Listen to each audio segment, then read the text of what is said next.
जलपुर नाम के गांव में तारा सिंह नाम का एक आइसक्रीम वाला रहता था। तारा सिंह के पास एक साइकिल थी। वो उसी पर आइसक्रीम बेचकर अपना घर चलाता था। तारा सिंह की एक पत्नी है पद्मा, जो अक्सर बीमार रहती है। उसकी एक छोटी सी बेटी है चिक्की। चिक्की एक होशियार और समझदार लड़की है। वो हर वक्त अपने पिता की मदद करने के लिए नए नए उपाय सोचती रहती थी। ये लो बेटा, तुम्हारे लिए एक आइसक्रीम बचाकर लाया हूँ। शुक्रिया पिताजी, आप हर रोज मेरे लिए आइसक्रीम बचाकर लेकर आते हो। ऐसे सुकून से चल रही थी तारा सिंह और उसके परिवार की जिंदगी। फिर अचानक से एक दिन जब तारा सिंह आइसक्रीम बेच रहा था, तब एक गुस्से सांड पीछे से आकर आइसक्रीम बेच रहे तारा सिंह को उठाकर पटक देता है। तभी उसके हाथ पैर की हड्डियां टूट जाती है। कुछ गांव वाले जो तारा सिंह को जानते थे, उसे उठाकर उसके घर ले जाते हैं और एक वैद्य को लेकर आते हैं। किसी की कोई गलती नहीं है। एक पागल सन ने पीछे से हमला किया था। तुम चिंता मत करो बेटा, तुम्हारे पिताजी कुछ ही महीनों में ठीक हो जाएंगे। अगर तुम्हें किसी चीज की जरूरत पड़े तो मुझे याद कर लेना। ये कहते हुए वो आदमी और बाकी लोग अपने अपने घर चले जाते हैं। उनके जाने के बाद छोटी सी चिक्की अकेली पड़ गई थी। उसे कुछ भी समझ में नहीं आ रहा था। जैसे तैसे करके कुछ दिन गुजर जाते हैं। चिक्की के पिता तारा सिंह ने जितने पैसे कमाकर बचाकर रखे थे, वो सारे पैसे अब खत्म हो गए थे। लेकिन चिक्की ये बात अपने माँ बाप को बताना नहीं चाहती थी। इसलिए जिस आदमी ने चिक्की की मदद करने का वादा किया था, चिक्की उसके पास जाती है। अंकल जी, हमारे सारे पैसे खत्म हो गए हैं। मैं साइकिल तो नहीं चला सकती हूँ, लेकिन मेरे पास एक पेटी है। तुम कहना क्या चाहते हो? साफ साफ कहो बेटा। घबराने की जरूरत ही नहीं है। मैं वादा किया था, मैं मदद जरूर करूँगा। अंकल जी, मैं भी अपने पिताजी की तरह आइसक्रीम बेचना चाहती हूँ। जैसे आप मेरे पिताजी को आइसक्रीम देते थे, वैसे मुझे भी दे सकते हो। तुम कह रही हो कि तुम्हें साइकिल चलाना नहीं आता है और पेटी में आइसक्रीम नहीं बेच सकते हैं बेटा। ऐसा करने पर सब पिघल जाएंगे। मुझे माफ कर दो, मैं तुम्हारी कोई मदद नहीं कर सकता हूँ। लेकिन तुम चाहो तो मैं तुम्हें थोड़े पैसे दे सकता हूँ। ऐसे मुफ्त में पैसे लेना चिक्की को पसंद नहीं था, और वैसे भी वो पैसे तो कुछ ही दिनों में खत्म हो जाते हैं। उसके बाद वो फिर कहाँ पर जाकर पैसे मांगती? ये सब सोचने के बाद चिक्की, नहीं अंकल जी, मैं कोई और काम ढूंढ लूंगी। ये कहते हुए वहाँ से घर चली जाती है चिक्की। घर पहुँचने के बाद उसे एक उपाय सूझता है। आइसक्रीम को ज्यादा ठंडी जगह चाहिए, लेकिन अगर वो बर्फ हो तो मेरी पेटी में कुछ देर तो टिके रहेंगे ना। ये सोचकर चिक्की फिर से उस आदमी के पास भागकर जाकर उसे अपने उपाय के बारे में बताती है। उस व्यक्ति को भी वो उपाय पसंद आता है, इसीलिए वो उसकी मदद करता है। ऐसे चिक्की घर में ही एक बर्तन में पानी गर्म करके उसमें चीनी और खाने में मिलाने वाले रंग डालकर अच्छे से मिलाकर उन्हें छोटे छोटे पैकेट्स में डालकर उस व्यक्ति के पास लेकर जाती है। इन्हें मैं फ्रिज में रख देता हूँ बेटा। जब यह जमकर बर्फ की कैंडी बन जाएंगे तो बेचने के लिए लेकर जाना। ऐसे वो व्यक्ति चिक्की की काफी मदद करता है। जब वो पूरी तरह से जमकर बर्फ बन जाते हैं, तब चिक्की सारे गांव में घूमकर बेचने लगती है। आइस कैंडी ले लो बच्चों, आइस कैंडी। लाल, नीली, हरी, सफेद, हर रंग की आइस कैंडी है। ठंडी ठंडी आइस कैंडी ले लो।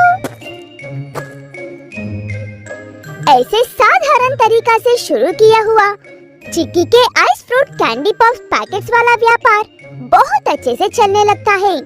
तब वो व्यक्ति आए हुए लाभ से चिक्की से ही एक छोटी सी दुकान खुलवाता है। ऐसे चिक्की ने बनाए हुए आइस कैंडी पॉप्स काफी मशहूर होते हैं और एक दुकान से शुरू किया हुआ उनका काम और भी कई ढेर सारी दुकानें खोलने का जरिया बनता है। इतने में एक दिन वो व्यक्ति तारा सिंह से मिलने के लिए आता है। तुम्हारी बेटी काफी होशियारी है तारा सिंह।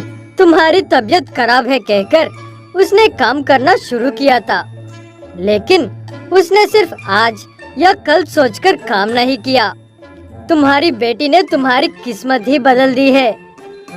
वो बातें सुनकर काफी खुश होता है तारा सिंह और कुछ दिनों बाद वो ठीक हो जाता है। अब मैं ठीक हो गया हूँ बेटा। तुम हमेशा से ही किसी न किसी तरह से मेरी मदद करने की कोशिश करती रही हो और तुमने मेरी जिंदगी से कष्ट नाम के शब्द को ही हटा दिया है। ऐसे तब से तारा सिंह उस व्यापार को संभालने लगता है और चिक्की वापस से अपने स्कूल चली जाती है।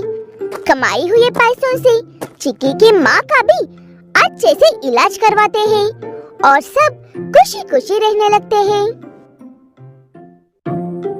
राजू भाई, एक मीठा पान तो बना दो। आपके हाथ का पान खाए बिना मेरा खाना ही हजम नहीं होता। अभी दे रहा हूँ दोस्त, तुम्हारा मीठा पान। दक्षिणापुर नाम के इस राजू का घर अपनी पान की दुकान से ही चलता है। राजू की एक बेटी है और एक पत्नी, जिनका ख्याल राजू इस पान की दुकान को ही चलाकर रख रहा है। अब राजू की उम्र हो गई है और अब वो अपनी की दुकान चला नहीं पा रहा है।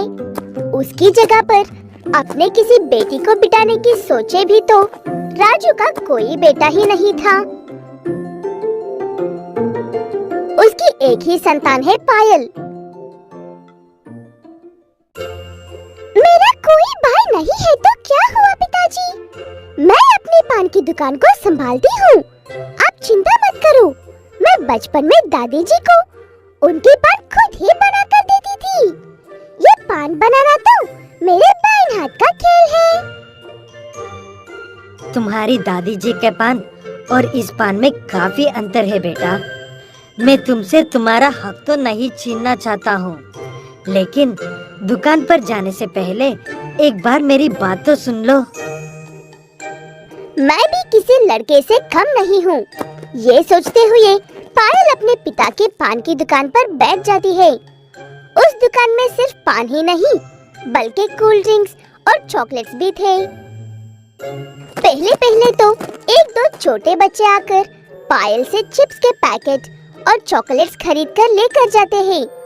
उन बच्चों को चॉकलेट्स और चिप्स बेचने के बाद पायल को ऐसा लगता है, बस इतनी सी ही तो बात है।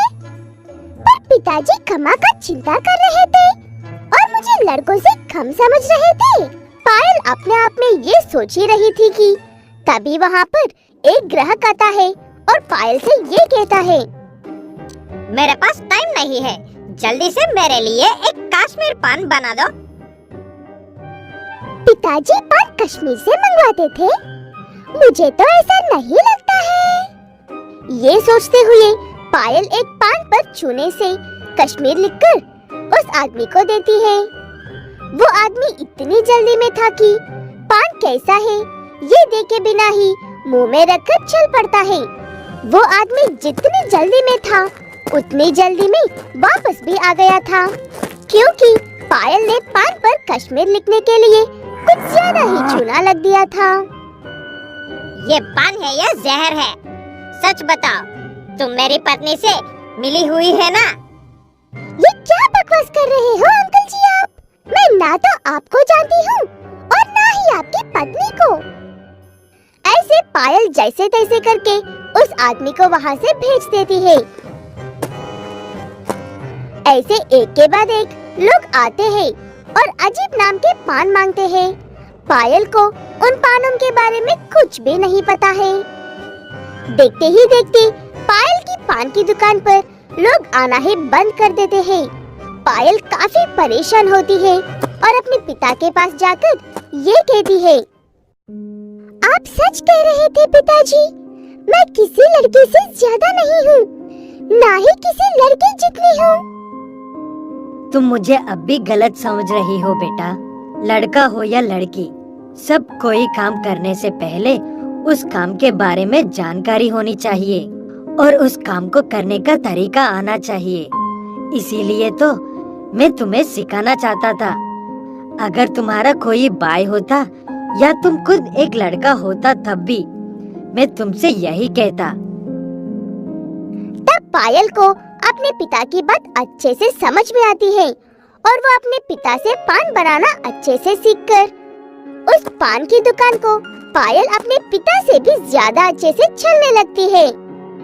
अब कोई उससे कश्मीरी पान मांगने पर पायल पान पर कश्मीर लिखकर नहीं देती है